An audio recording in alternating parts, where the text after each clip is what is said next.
second down goal from the 5. 6.5 to play in this one. 30-17 Carolina. Young again moves up, throws into the end zone, and it's caught for a touchdown. Jerry Rice, touchdown number 153.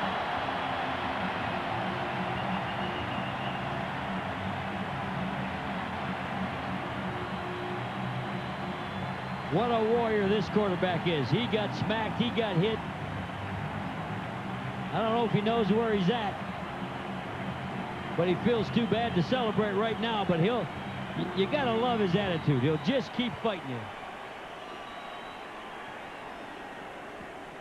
Rice with his 153rd receiving touchdown, his 164th overall. And now the extra point from Jeff Wilkins with 6:22 to play in the game. It's 30-23.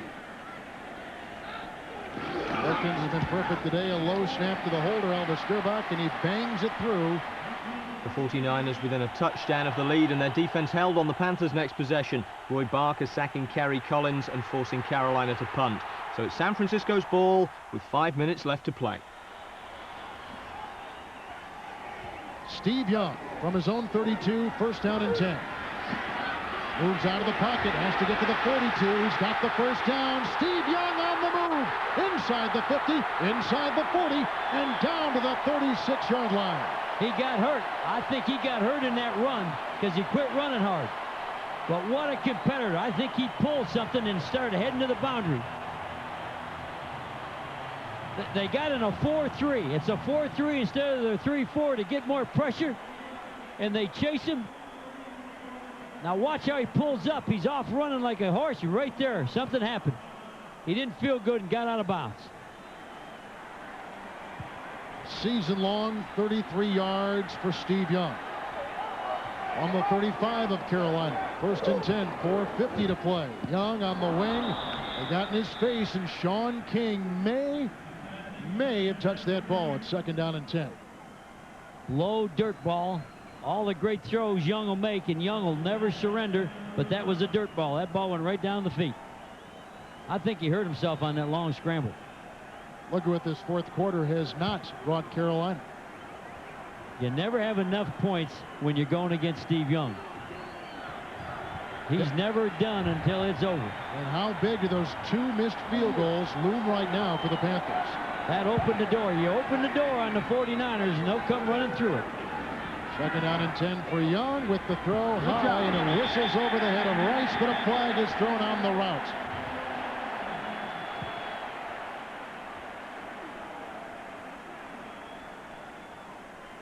Penalty against Carolina. He adjusted his route. The 49ers, that's called a whip.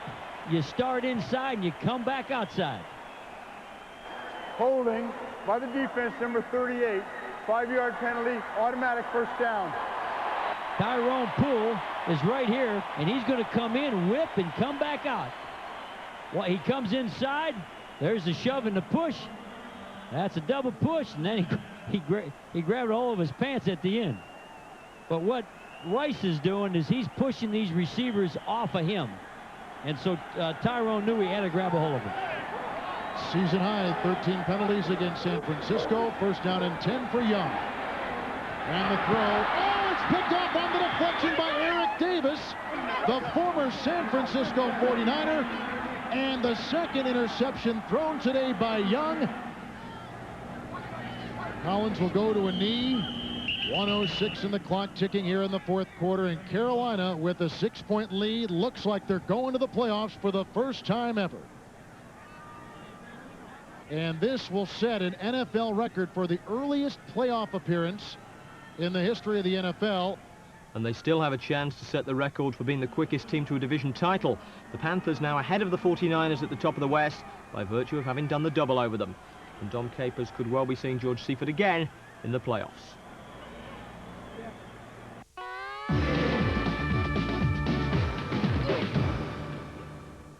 Time for a look at the rest of the action from around the league now, starting with another tight divisional race in the AFC East. The last time Jim Kelly rushed back from injury this season, he had the worst game of his life against the Dolphins. This looked like the same game against different opposition. First Kelly threw into double coverage, then to where his receiver might have been if he hadn't fallen down, and found Seattle's Darrell Williams on both occasions. And things got worse in the second half. Michael Sinclair separating Kelly from the ball and his shoulder from the rest of him. Kelly went back out hurt. Lamar Smith went in from 12 yards, and the Seahawks won with 20 points off 5 Buffalo turnovers as the Bills failed to secure a playoff spot for the second straight week. That result gave New England the chance to go a game clear in the AFC East, and they took it. Curtis Martin going 19 yards untouched to make it 17-3 in the second quarter. The Jets, with nothing to lose except another game, gave Glenn Foley his first start at quarterback. Foley with the long look, goes sideline, and it's intercepted. Ty Law following the blockers, touchdown. A predictable win, and one which clinched a playoff spot for the Pats, but it's a brave player who volunteers to give Bill Parcells the traditional soaking. Lawrence Taylor might have defied that look, but none of the Patriots had the nerve, so they dumped the Gatorade on the strength coach, Johnny Parker, instead. Jimmy Johnson's quaff looks safe from the soft drink shampoo treatment for the time being. His Dolphins were one game away from elimination and allowed the Giants to put together a couple of long scoring drives. Dave Brown's 1-yard pass to Howard Cross put them ahead 14-7 in the second quarter. And with the whole second half to do it, the Dolphins couldn't muster a reply. Marino quickly tipped and intercepted by Corey Whitmer. 5 interceptions in the last 2 games for Marino. The Dolphins' chances are now purely mathematical. The Colts looked out of it a couple of weeks ago themselves, but they sprang their second consecutive upset on Thursday night, beating Philadelphia with the help of this Jason Belser interception return for a touchdown. That Eagles loss gave Dallas a chance to break the 3-way tie at the top of the NFC East, and after losing Leon Lett to suspension, Deion Sanders came down with a bad Groucho Marx impression.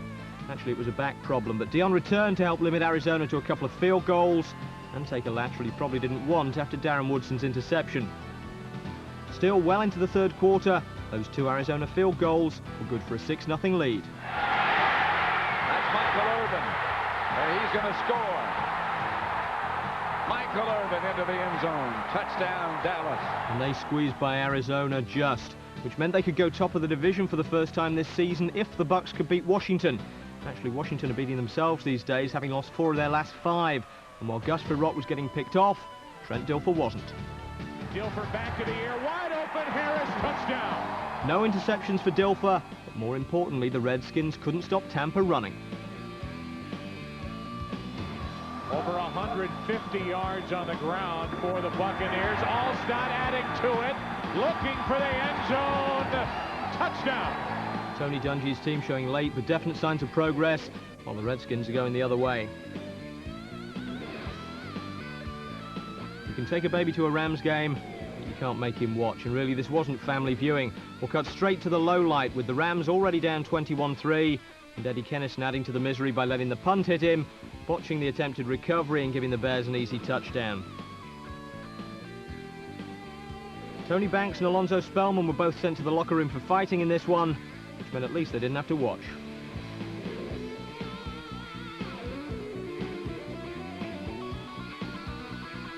I don't know about you, but I've got a feeling Santa won't be going back to work after his lunch break. Well, you've got to make your own entertainment at Saints-Falcons games. Bobby Hebert certainly did, with 3 touchdowns against his old team. Atlanta now have a grand total of 3 wins this season, 2 of them against New Orleans.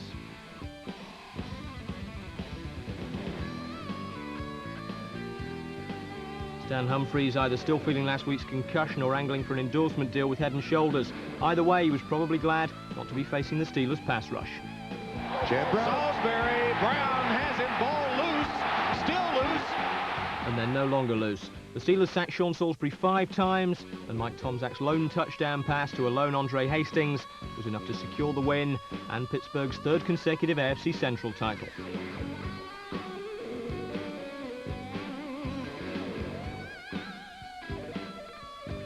Despite having Chris Chandler back healthy, the Oilers went with Steve McNair at quarterback for this key divisional game, a decision which looked sound early on. McNair, he's got touchdown, Houston. McNair threw the ball well in this game, but also made some crucial mistakes. Here he just loses his grip looking downfield for a receiver, and that allowed the Jaguars to take the lead 10-7 on a field goal. Natron Means made it 17-7 with the second of his close-range runs, and although Houston rallied to within 6 points, their chance to pull out a win disappeared in the fourth quarter on another McNair turnover, one that may turn out to have cost them a playoff spot.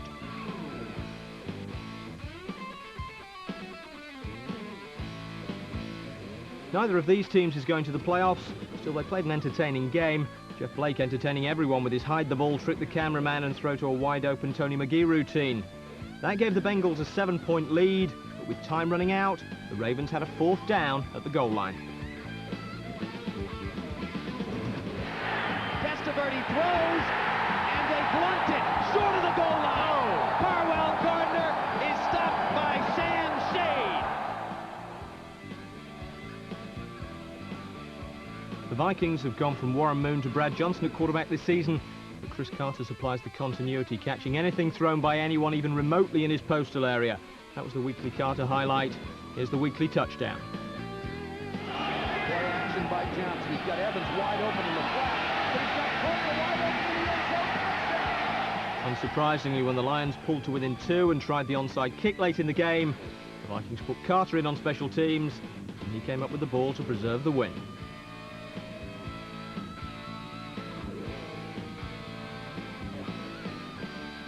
Here are the tables now. Playoff-bound teams in red, division champs in blue. As you can see, nothing's yet decided in the East, while the Packers are the only team definitely in from the Central. In the West, the 49ers, despite their loss, joined the Panthers as a definite playoff team because of results elsewhere. And if the playoffs started today, Green Bay, Carolina and San Francisco would be joined by Dallas, Minnesota and Philadelphia. In the AFC East, the Patriots are already in ahead of the Bills, who are slipping, and the Colts, who are making a late run. In the Central, the division title is wrapped up, and behind Pittsburgh, the Jaguars' win over the Oilers leaves the pair of them tied. In the West, where the Chiefs play the Raiders later tonight, the Broncos are still the only team with a definite place. As things stand, though, Kansas City will be a wild card, along with both the Bills and the Colts.